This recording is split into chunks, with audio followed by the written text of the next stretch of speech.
Mosteiro de Santa Maria da Vitória, classificado pela Unesco em 1983 como Património Cultural da Humanidade, é um dos mais significativos monumentos do nosso país. Para lá do seu valor patrimonial, do seu valor artístico, estamos perante uma das grandes obras do gótico europeu, no século XIV, século XV, e este é um dos principais estaleiros do gótico na Europa e a grande escola de arquitetura e de construção do nosso país, mas para lá dessa dimensão há uma outra incontornável quando nos referimos ao Mosteiro de Santa Maria da Vitória. É porque ele, afinal, assinala também, recorda-nos, aquela que foi uma importante batalha na história de Portugal e por isso é conhecido como o Mosteiro da Batalha. A Batalha de Aljubarrota, que teve lugar num fim de tarde de agosto de 1385.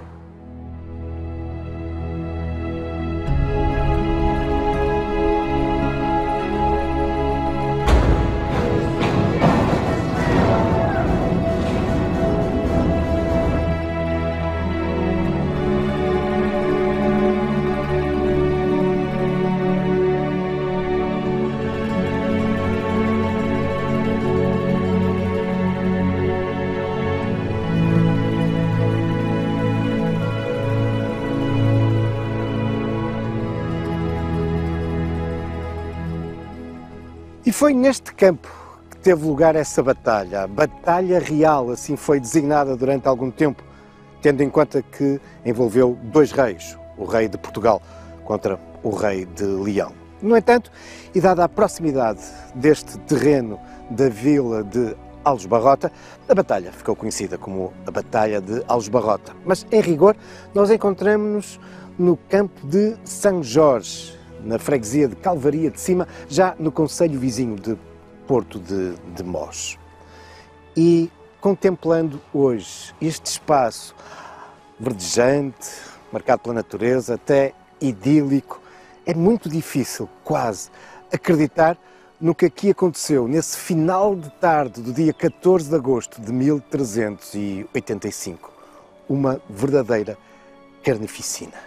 E, no entanto, um momento crucial para a história de Portugal. De algum modo, foi de facto aqui que Portugal ganhou o seu definitivo cartão, a sua definitiva certidão de nascimento. E quando, a meio desse dia, olhávamos para a disposição das tropas, era muito difícil acreditar no que viria a ser o desfecho. De um lado estão 6.500 homens ao serviço do rei de Portugal. Do outro lado, do lado castelhano, estão 31.000 homens. Mas, afinal, o que é que motivou este confronto? Como é que foi possível chegarmos a esta situação? Bom, hoje, aqui, no antigo campo da batalha, existe um lugar privilegiado para nos explicar tudo isso.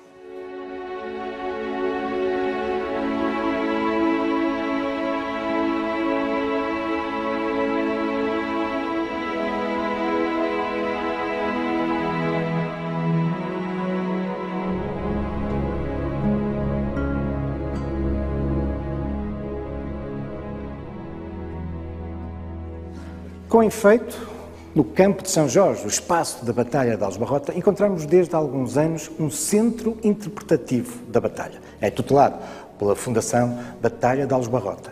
E aqui encontramos todas as explicações sobre a batalha, mas também sobre os antecedentes.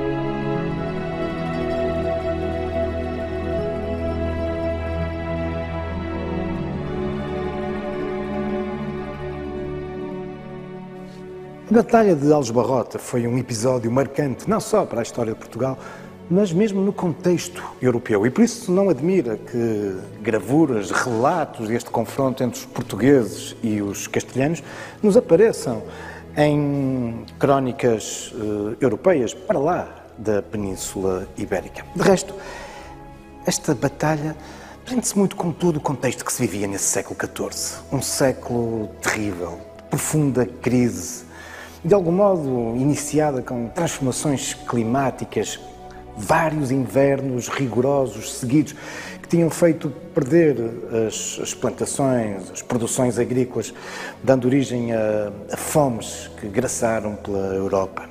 A população está, por isso, mal alimentada, subnutrida, proliferam doenças. É, por exemplo, o século da peste negra, que, dependendo do sítio onde nos encontramos na Europa, matou entre 1/3, ou mesmo em alguns locais, mais de 2/3 da população.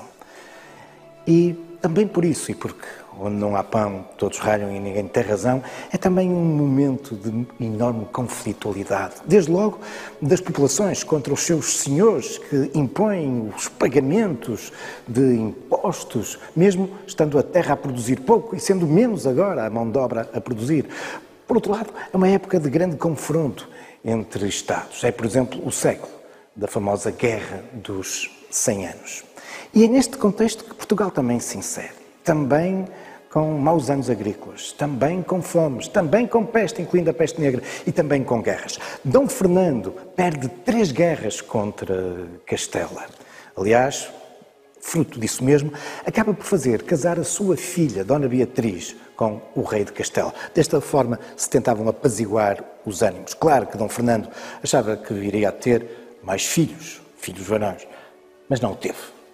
E quando morre, em 1383, ele só tinha uma filha, Dona Beatriz, que estava casada com o rei de Castela. E por isso, esta deveria ser agora a rainha de Portugal e por isso, Dom João de Castela passaria a ser o rei português. E Portugal poderia ter terminado aqui.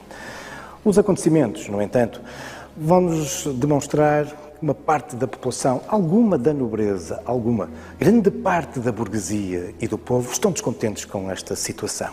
E por isso vão acabar por apoiar o mestre Davis, um meio-irmão de Dom Fernando, para que seja ele o regente do reino e, eventualmente, o futuro rei de Portugal. Claro que João de Castela não está contente com esta situação. Quem é este bastardo que se titula o defensor do reino de Portugal? É ele, o rei de Portugal. E por isso, em 1384, invade Portugal, cerca Lisboa, um longo cerco que só terminará graças, por um lado, ao auxílio de uma armada que vem do Porto e leva mantimentos para Lisboa, e também porque os portugueses tiveram muita sorte e porque um surto de peste acaba por graçar nas hostes castelhanas que por isso se veem obrigadas a levantar o cerco e regressar a Castela. Ora, na sequência disto, já em abril de 1385, reúnem-se cortes e o defensor do reino, o mestre Davis, é agora proclamado rei de Portugal. E é óbvio que a reação castelhana não iria tardar.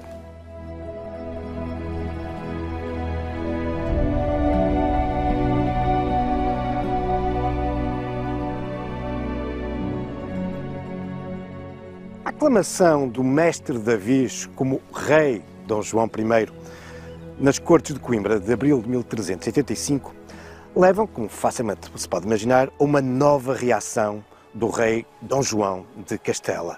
Uma nova reação e ainda mais poderosa. Em junho de 1385, de novo invade Portugal, mas agora com um exército ainda mais poderoso, contando também com importantes efetivos da cavalaria francesa.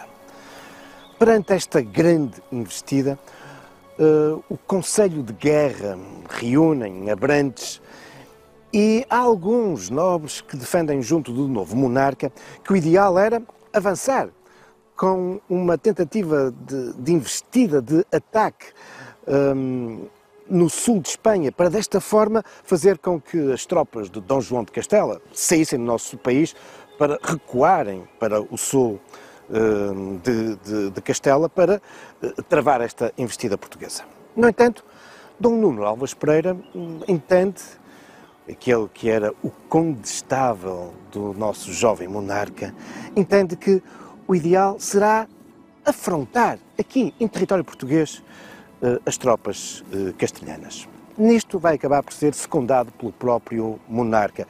Mas enquanto alguns discutem ainda se sim, se não, esta estratégia, Dom Nuno Alves Pereira não espera por uma resolução e avança resoluto em direção às tropas castelhanas. O próprio rei Dom João I acabará depois por vir no seu encalço e vir-se encontrar com Dom Nuno Álvares Pereira e então enfrentar o exército de João de Castela. Esta opção vai permitir às tropas portuguesas escolherem com algum tempo o terreno onde enfrentar os castelhanos. Recordo-vos que eles são mais de 31.000. Os portugueses contam apenas com 6.500 homens. Mas às 10 da manhã de 14 de agosto de 1385, os portugueses estão já aqui neste local. E é um local, de facto, de uma enorme estratégia. A sagacidade de Nuno Álvares Pereira vai ser aqui crucial, porque encontramos-nos numa zona relativamente alta, definida por vales de um lado e de outro, mas estamos num como que um cabeço que vai afunilando. E isso irá permitir aos portugueses com que, quando as tropas castelhanas avançam, acabem por afunilar e ter que enfrentar os portugueses frente a frente. E o grande declive não permite também aos castelhanos flanquear e cercar os portugueses. Por outro lado, também o número de atacantes acabam por se, de algum modo, atrapalhar uns aos outros quando se vão avançando, afunilando em direção aos portugueses. Os portugueses estão também posicionados de um modo estratégico. Na vanguarda temos Nuno Álvares Pereira. Mais atrás encontra-se com os seus cavaleiros Dom João I. Mas nas laterais estão também as alas. A grande parte do exército português é composto por jovens fidalgos, muito jovens, de tal forma que uma das alas ficará imortalizada como a ala dos namorados, tendo em conta a idade ainda namoradeira de grande parte desses fidalgos. O posicionamento é estratégico, mas para lá deste, o tempo que os portugueses aqui estão vai-lhes permitir desenvolver outras estratégias que virão a ser também cruciais.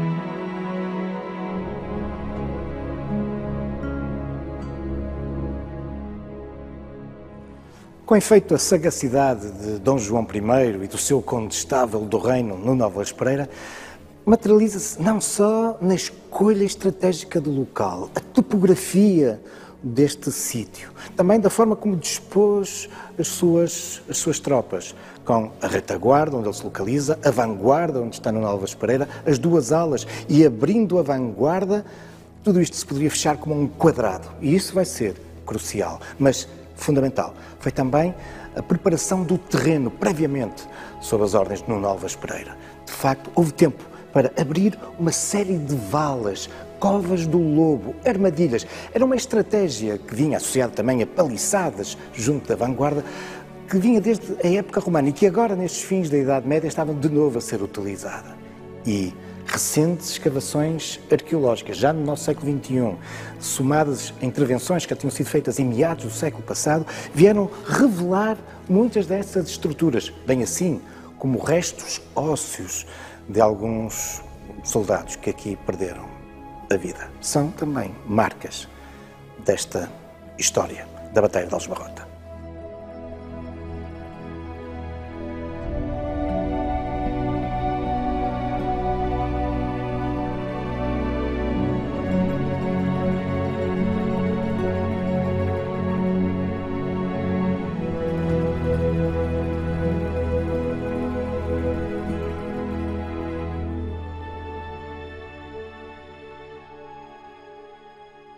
Deveria ser dantesca, terrível, a imagem deste terreno na manhã do dia 15 de agosto de 1385, a manhã seguinte à batalha.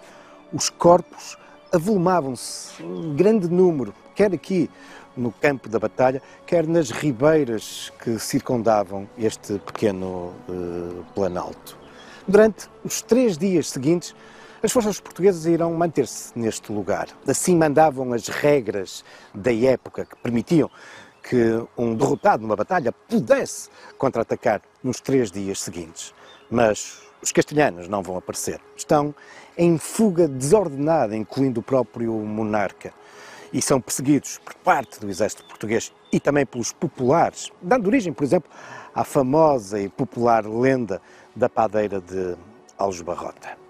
Tinha sido, de facto, uma vitória marcante a das forças portuguesas, graças não só ao seu ânimo, à sua valentia, graças à sagacidade de Dom João I e de Nuno Álvares Pereira na escolha do terreno, na sua preparação, com todas aquelas armadilhas que vimos, com a disposição no terreno, com o fechar das alas, o quadrado sobre as forças castelhanas. Mas um outro motivo tinha desequilibrado completamente os acontecimentos a favor dos portugueses. E isso tem a ver com o contexto internacional da época. Não nos podemos esquecer que a crise de 1383-85, de algum modo, se inclui nesse contexto muito mais vasto que marcara a Europa nesse século. A Guerra dos 100 Anos e, particularmente, esse confronto entre franceses e ingleses.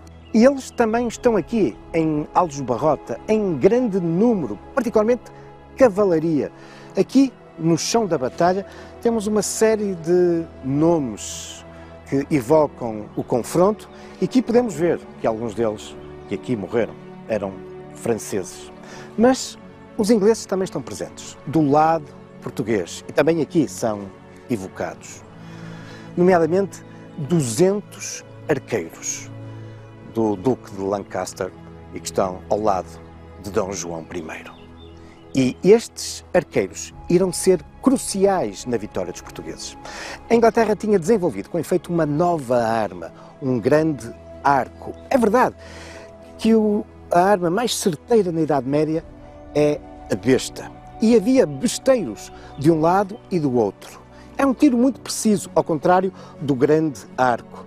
Só que no espaço em que um besteiro dispara uma seta, o grande arco dispara muitas mais. E por isso, quando a cavalaria, nomeadamente a cavalaria francesa, avança sobre a vanguarda dos portugueses, são recebidos por uma imensa, intensa chuva de setas. Grande parte delas não acertam no alvo, mas são tantas, que muitas, obviamente, acabarão por ser mortais para os cavaleiros franceses e castelhanos.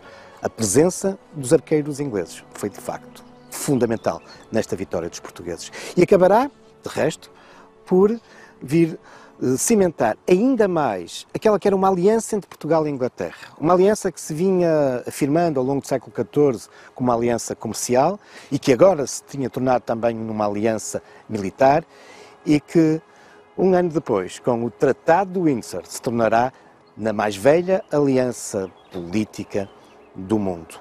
Uma aliança que será firmada, de resto, com o casamento do mestre Viz, Dom João I, com a filha do Duque Lancaster, Filipa de Lancaster, ou, como nós a portuguesamos, Dona Filipa de Lencastre.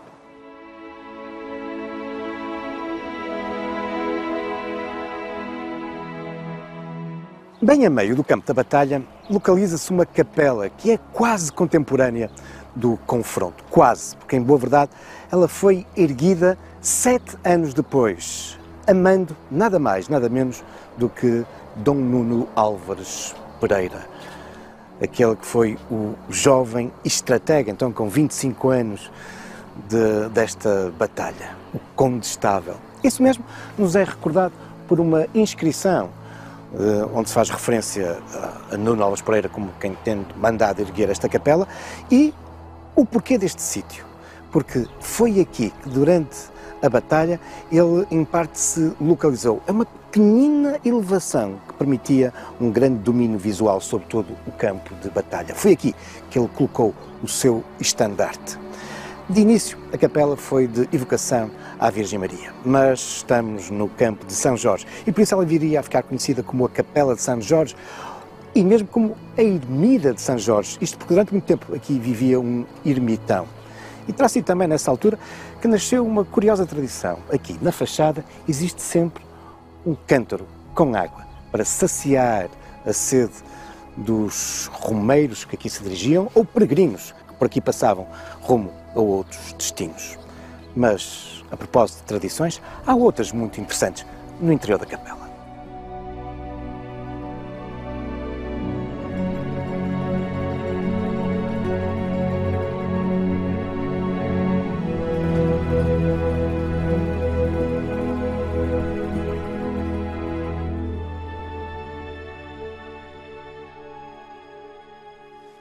Embora nos séculos seguintes a capela tenha sofrido várias alterações, particularmente visíveis no exterior, aqui no interior apercebemos ainda muito do seu aspecto original. Uma única nave retangular, a capela-mor quadrangular e, acima de tudo, estes motivos arquitetónicos claramente desse gótico final do século XIV. Uma capela onde, como não podia deixar de ser, a imagem de São Jorge se encontra em destaque.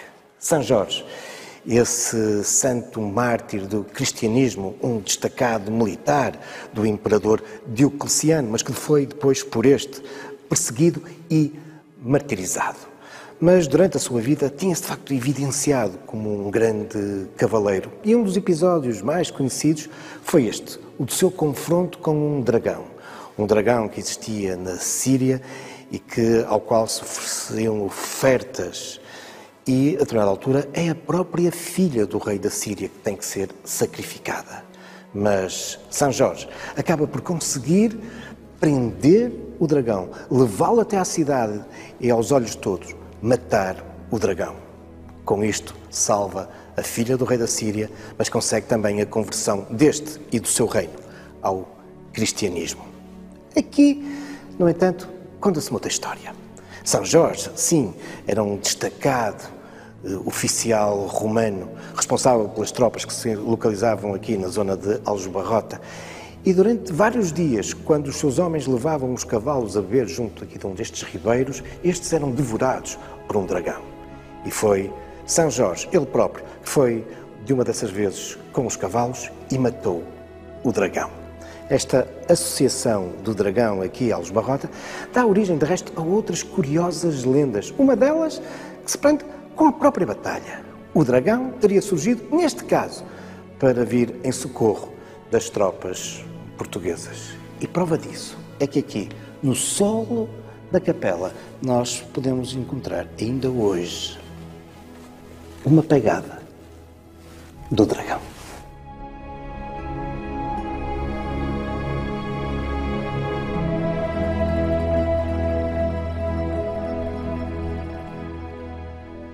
Dragões e padeiras e outras lendas à parte, a verdade é que Aljubarrota se saldou, do ponto de vista histórico, por uma enorme vitória dos portugueses. Foi crucial para a nossa nacionalidade.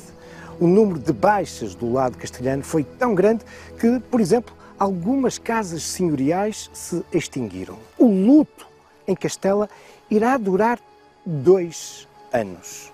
Aljubarrota é, por isso, uma batalha que ficará marcada na nossa história. Porque, reparem, ela ocorre cerca de 200 anos depois da origem da nacionalidade. E Portugal, enquanto reino independente, poderia ter terminado aqui, neste terreno, nesse dia 14 de agosto de 1385.